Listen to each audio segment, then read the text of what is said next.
Advert, well, technology journalist David McClelland is with us here. I slightly worry, we were talking about this in the office earlier, slightly worried that when you have so many pop stars and so many celebrities, that actually it's all about style over substance. Is there anything that we should be nervous of with these product launches? Well, it's interesting because you talk about style, and that's very much what part of Apple's main currency is. And, you know, it goes for the premium end of the market. Its devices are very stylish. So I can understand why they do want to associate themselves with celebrities. And also celebrities want to associate themselves with the product as well.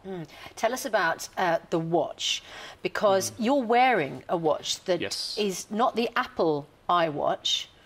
A number of different technology companies have already produced this kind of technology, haven't they? Yes, they have. I mean, this is a Pebble smartwatch, but like you say, Samsung came out with a smartwatch about this time last year or so. A lot of the competitors have on the Android side, so it was really interesting to see how Apple would differentiate itself from the pack. And with the launch of the Apple Watch last night, and they deliberately didn't call it a smartwatch as a way to kind of differentiate itself. It's done that by it being a premium product again, this stylish product. It doesn't feel like a smartwatch, it feels like a timepiece. And there's a premium price to go with that as well. But it's beautiful design, there's no denying that. It's a question as to whether people want to wear that on their watch, whether they can justify, you know, with the rate that we upgrade our watches, our phones, whether we can upgrade our watches at the same.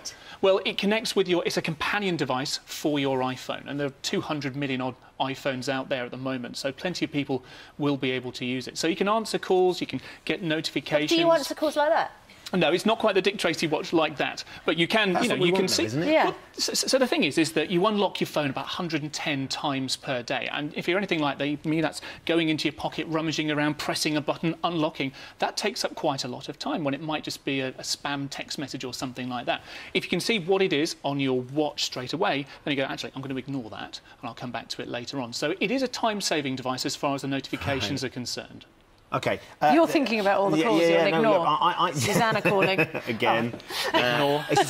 I've wanted a watch phone for years, ever since there were some Tefal adverts in the 80s. I think it was Peter Davison, Doctor Who, and he answered the phone, and it was his wife saying, I'm going home in 20 minutes, can you put the dishes on, or put the dinner on?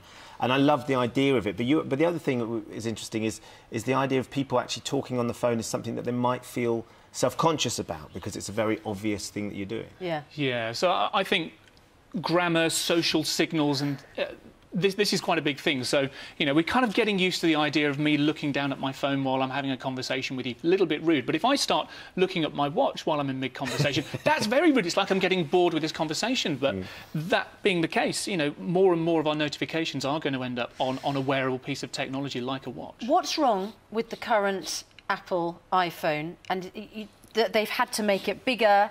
They've produced two different ones. I mean, these just big money-making exercises that make the rest of technology redundant. Well, Apple's got a lot of shareholders. It needs to keep its revenue streams going, and there has been a consumer pull on the Android side of the fence, if you like, towards larger handsets. So Apple's responded to that with two very much larger handsets, a 4.7 and a 5.5 inch. And it's almost like, you know, the iPad. It's a mini iPad mini now at 5.5 inches. That's huge, isn't it? It is very large, but certainly, like I say, on the Android side, people have been buying those and getting good use out of them. You know, our usage patterns are changing, our behaviours are changing, and we're now getting used to larger and larger devices. So it'll be really interesting to see which of the two models people snap up when it goes on sale properly next Friday. Do you have to buy a whole new charger? I don't think you do, no. It's compatible with the last couple. Do you remember when it was all about them getting smaller and smaller? Nokia made a really... And for me, it was about having a really small phone in my pocket that I could get in, and now they're just getting... I don't know. It's going full circle, but the difference now is that in the olden days, it was the battery and the keyboard that took up most of the phone. These days, it's the screen that takes up most of the phone for us to consume media, to watch video on demand and to read emails and play games. We're going to get back to the days where you had a backpack for the battery, you know, like the old-school 80s phone. That's what it's going to be soon, isn't it? Battery life's another thing entirely. Yeah. Whole different debate. David, thank you for joining us this morning. Yeah, lovely to talk to you. It is 25 minutes past 6. Detective drama, Scott and Bailey.